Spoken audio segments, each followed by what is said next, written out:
আল্লাহ শিরকের গুনাহ ক্ষমা করে, কিন্তু একটা গুনাহ তওবা করলে ক্ষমা হয় না।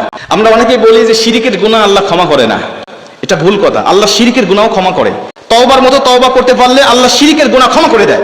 যারা বিধর্মী তারা তো শিরক করছে, এখন তওবা করে সে ইসলাম গ্রহণ করেছে, আল্লাহ তাকে ওই বিধর্মী সব জীবনের গুনাহগুলো ক্ষমা করে দিয়ে যখন কালেমা পড়ে মুসলমান হয়েছে তখন তাকে নিষ্পাপ মাসুম বানায় দিয়েছে। শিরকের গুনাহ তার মানে ক্ষমা হয় তওবা করতে পারলে, কিন্তু একটা গুনাহ তওবা করলে ক্ষমা হয় না।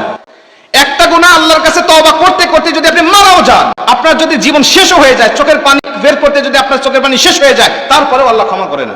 বলতে পারেন সেই গুনাহটা কি? বান্দার হক। আপনার হক আপনি নষ্ট করবেন আর আল্লাহর কাছে তওবা করবেন। আল্লাহ বলে না, আমার ইখতিয়ার নাই তোমাকে ক্ষমা করার জন্য। তুমি বান্দার কাছে ক্ষমা অপরাধ করেছো, বান্দার হক নষ্ট করেছো, বান্দার কাছেই ক্ষমা চাইতে হবে। বান্দার কাছে যদি ক্ষমা না চাও, আমি আল্লাহর কাছে ক্ষমা চাইবে, ফার্স্ট কাতারে মুসল্লি হবে, কিয়ামত পর্যন্ত হায়াত পাবে, মক্কায় গিয়ে হজ করবে, আমার কাছে তওবা করবে, আমি আল্লাহ ক্ষমা করব না তোমাকে যতক্ষণ না পর্যন্ত এই বান্দা তোমাকে ক্ষমা না করে। এই রোগের রোগী আমরা অনেক মানুষ হয়ে দাঁড়িয়ে আছি। অনেক মানুষ এই আলোচনা করতে গেলে আমরা ধরা খেয়ে যাই। অনেক মানুষ আছি আমরা বান্দার হক নষ্ট করতে বড় আমরা পটু হয়ে গেছি। বাবা সন্তানের হক নষ্ট করেছে, মেয়ের হক নষ্ট করে। হজ করতে যাওয়ার আগে মেয়ের মাথায় হাত দিয়ে দোয়া করে, মা আমি তোর সম্পত্তিটা তোর জন্য দোয়া করলাম, তোর সম্পত্তিটা তোর ভাইকে দিয়ে দিলাম, আমি তোর জন্য দোয়া করি তোর সম্পদের অভাব হবে না, আল্লাহ তোকে অনেক ধনী বানায় দিবে।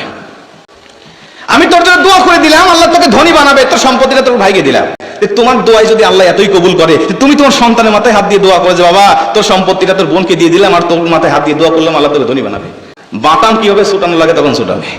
কিন্তু মেয়ে তো কিছু বলতে পারে না, মেয়ে কিছু বলতে পারে না, যার কারণে নরমের উপরে গরম দেখায়া অধিকাংশ বাবার আজকে মেয়ের হক নষ্ট করে, ফুফুর হক নষ্ট করে, চাচার হক নষ্ট করে, ভাতিজার হক নষ্ট করে তারা আজকে মক্কায় গিয়ে হজ করছে, বিভিন্ন ইবাদত বন্দি করছে, ফার্স্ট কাতারে মুসল্লি হচ্ছে, এভাবে তারা এভাবে ইবাদত বন্দি করছে। আল্লাহ পাক বলছে কিয়ামত পর্যন্ত তুমি এভাবে আমল করতে যাও, আমল করে যাও, পুরো আমল আমি আল্লাহর কাছে কবুল হবে না যতক্ষণ না পর্যন্ত এই বান্দা তোমাকে ক্ষমা না করে।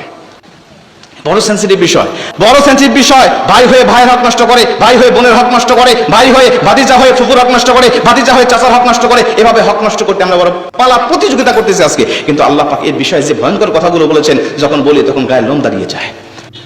এজন্য আল্লাহ বলছে 5 নম্বর তওবার শর্ত হলো যদি বান্দার সামনে গুনাহ করে থাকো তাহলে বান্দার কাছেই ক্ষমা চাইতে হবে। আর যদি তোমার জীবনে গুনাহ থাকে অনেক পাহাড় পাহাড়, কিন্তু বান্দার হক নষ্ট করো নাই, আমি আল্লাহর কাছে তওবা করো, ইল্লা মান তাবা ওয়া আমানা ওয়া আমিলা আমালান সলিহা ফাউলাইকা ইউবাদদিলুল্লাহু সাইয়্যাতিহিম হাসানাত, আমি আল্লাহ তোমার জীবনের সব গুনাহগুলোকে ক্ষমা করে দেব।